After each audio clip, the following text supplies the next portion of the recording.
Bonjour Laurence, eh bien nous sommes dans un lieu merveilleux, celui de la Villa Kyrillos, et nous sommes d'ailleurs aux côtés d'une enseignante de latin et de grec, Claire Bosc.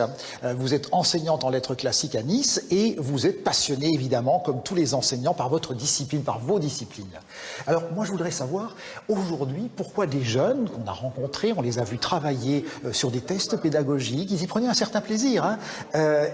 Pourquoi est-ce qu'ils ont intérêt finalement à s'approprier ces langues qu'on qualifie d'anciennes désormais?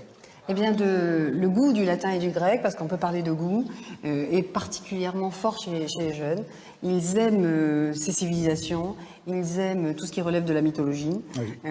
Et ils aiment aussi le travail de la langue et toute cette curiosité en fait, comment décrypter une langue, et notamment en ce qui concerne le grec, la beauté de cette langue et de cette calligraphie. C'est une acrobatie intellectuelle qui exerce l'esprit, c'est pour ça que c'est fait? Tout à fait. Il y a vraiment cet effort, à la fois un effort et en même temps un aspect ludique de l'apprentissage de cette langue qui séduit. C'est une belle langue. Le grec est beau à écrire, il est beau à lire, et donc déjà ils sont séduits. Le latin, lui, a d'autres charmes, et notamment celui de la rigueur intellectuelle. Et donc il permet aux élèves de se construire. Voilà. Alors, pendant que vous parliez de beauté de la langue, eh bien, nous sommes rentrés dans un autre très beau lieu. Ce lieu, c'est l'Androne, c'est la salle réservée aux hommes, c'est ça en fait? Tout à fait. Alors que le gynécée était réservé aux femmes. Et là, la villa Kyrillos, donc, qui a été construite sur le modèle d'une villa antique grecque, est vraiment une alliance de toute la beauté que pouvait procurer cette période. Bien sûr, c'est une reconstitution et donc elle bénéficie aussi de la richesse et du goût de ceux qui l'ont construite. Aujourd'hui, finalement, votre premier souhait, votre première envie en tant qu'enseignante, c'est de transmettre quoi? La beauté de la langue, une grammaire, une capacité à versionner, comme on dit Alors, je crois qu'il y a plusieurs objectifs. Le premier objectif, effectivement, c'est montrer que cette langue est belle et qu'elle gagne à être apprise, même si elle est morte. C'est-à-dire qu'on ne l'utilise plus actuellement. Des langues difficiles quand même à s'approprier.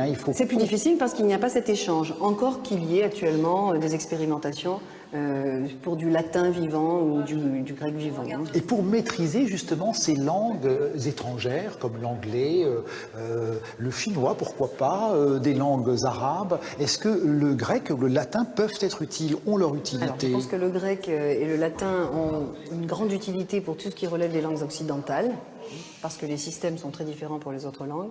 Mais en revanche, apprendre une langue ancienne, d'abord c'est hériter d'une forme particulière, grammaticale, oui, lexicale, et c'est aussi hériter d'une culture. Et donc c'est le deuxième intérêt, je pense, de l'apprentissage d'une langue ancienne, c'est échanger avec des gens qui ont disparu, mais qui pourtant étaient comme nous. Et donc c'est l'universalité de ces pensées, de ces hommes qui nous rejoint ici. Vous disiez que la beauté, c'est un reflet de la civilisation. C'est le cas avec cette ère grecque qui, finalement, grâce à la langue, nous accompagne encore. Oui, et puis la beauté, c'est un des critères des Grecs, un des critères fondamentaux de leur mentalité. La beauté, c'est ce qui constitue l'homme. Donc il faut vraiment que ce soit un des éléments qu'on doit mettre en valeur quand on apprend cette langue.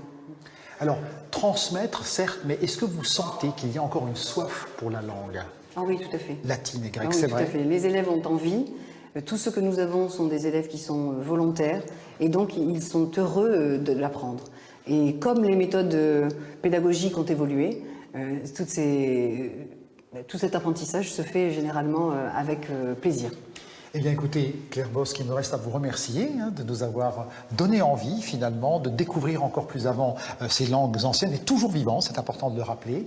Et la Villa Kyrillos en est l'exemple, elle transmet à la fois ce goût de la beauté, ce goût aussi des civilisations passées. Dans quelques instants, on se retrouvera avec un autre professeur, Christophe Corbier, qui lui est chercheur et s'intéresse plutôt à la musique et à l'art, et à la beauté bien sûr, dans ces deux disciplines.